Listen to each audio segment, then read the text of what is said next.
Por falar em conversas, a conversa mais impressionante dos últimos dias e que chegou ao seu apogeu nesse fim de semana diz respeito a esse evento dramático na favela Pinheirinho, aqui de São Paulo, São José dos Campos, né? Interior de São Paulo, uma cidade rica, uma cidade tecnológica, uma cidade industrial, uma cidade que está longe de... Supondo que São José dos Campos fosse o reino de São José dos Campos, muito provavelmente o IDH de São José dos Campos, que é o Índice de Desenvolvimento Humano de São José dos Campos, o colocaria entre os países de primeiro mundo.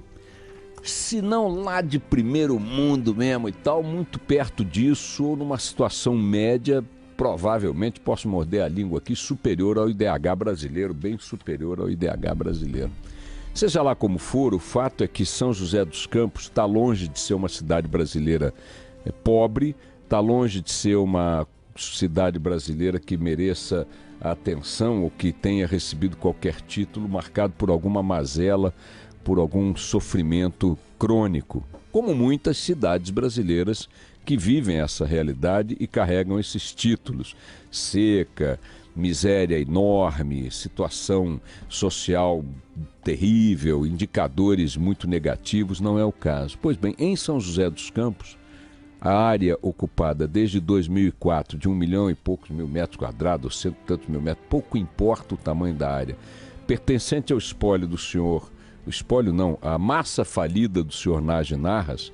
Para quem não lembra, o senhor Nagy Narras é a figura que foi assim apontada, acusada como o principal responsável pela quebra da Bolsa no Rio de Janeiro, na época em que a Bolsa do Rio era mais importante que a Bolsa de São Paulo. Carregava e carregou durante décadas o título de mega especulador. Eu suponho que, se é a massa falida, o senhor Nagy Narras deve ter falido. Os credores da massa falida do senhor Nagy Narras seguramente não são a igreja, a ONG social, não é um movimento sem terra, não tem nenhum movimento social, nenhuma entidade com carências significativas ou mesmo crônicas e tal, dentre aqueles credores da massa falida do senhor Nagy Narras. Então, quando se fala que está se retomando aquela área em função de uma massa falida, parece que tem assim alguém sofrendo muito numa ponta para justificar criar-se muito sofrimento na outra, para equilibrar essa distribuição de sofrimento. Pois bem, a massa falida do senhor Nagy Narras, eu não sei quem integra o grupo de credores, mas eu sou capaz de dar minha cara à tapa se tiver alguma viúva de Taubaté, algum asilo de velhinhos de Niterói, alguma casa da criança com AIDS de Maceió, alguma casa do deficiente físico operário, não tem. São bancos, são grandes grupos, porque só grandes grupos, grandes bancos e tal se metem com mega especuladores. É do jogo do capitalismo. Isso é lícito, viu? Isso é legal, não tem ilegalidade no que eles fizeram enquanto credor e enquanto quem deve e quem pegou o dinheiro. Quer dizer, eles fizeram lá os seus... Agora, não há razão social na outra ponta que justifique a premência, a violência, a truculência e tudo mais com que as autoridades do Estado de São Paulo e sua proba justiça, o seu probo tribunal, está aí nos holofotes do Conselho Nacional de Justiça por todo tipo de maracutaia praticado por seus desembargadores, seus ilustres magistrados. É impressionante que o governador Alckmin tenha determinado com esta rapidez, com essa agilidade, entendeu? Com esse empenho, o despejo de 1.500 famílias, 6.000 pessoas, para atender a uma demanda que eu não estou dizendo que seja ilegal, tá certo? Mas é absolutamente ilegítima em função das consequências que produz. Agora, vejamos o seguinte: tinha que tirar as pessoas de lá porque a lei é essa e a justiça mandou fazê-lo.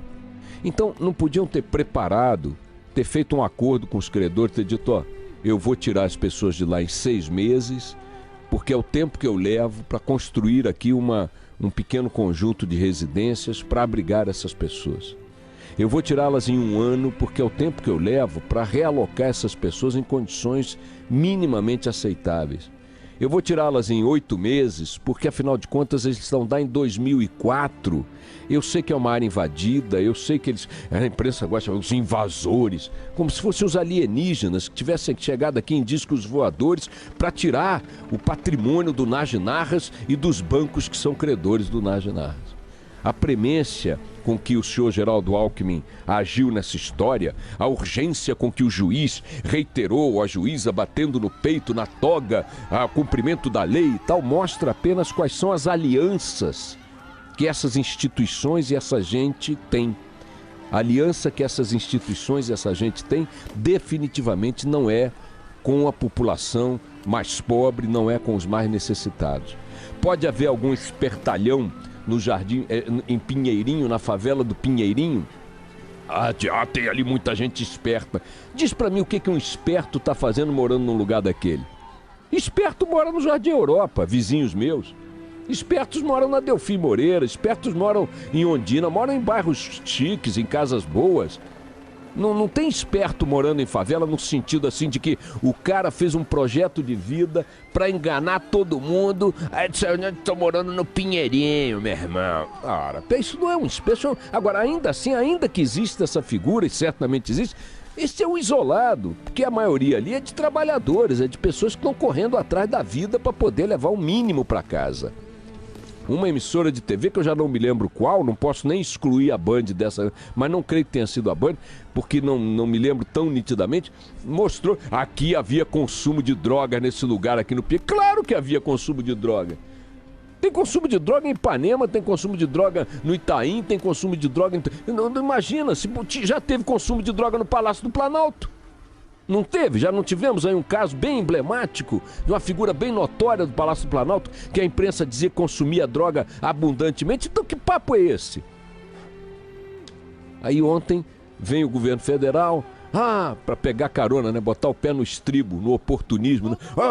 A ação do governo de São Paulo foi desmedida na violência, desnecessária na pressa e tal. Concordo, mas gostaria de perguntar às suas excelências também, e não fizeram nada por quê?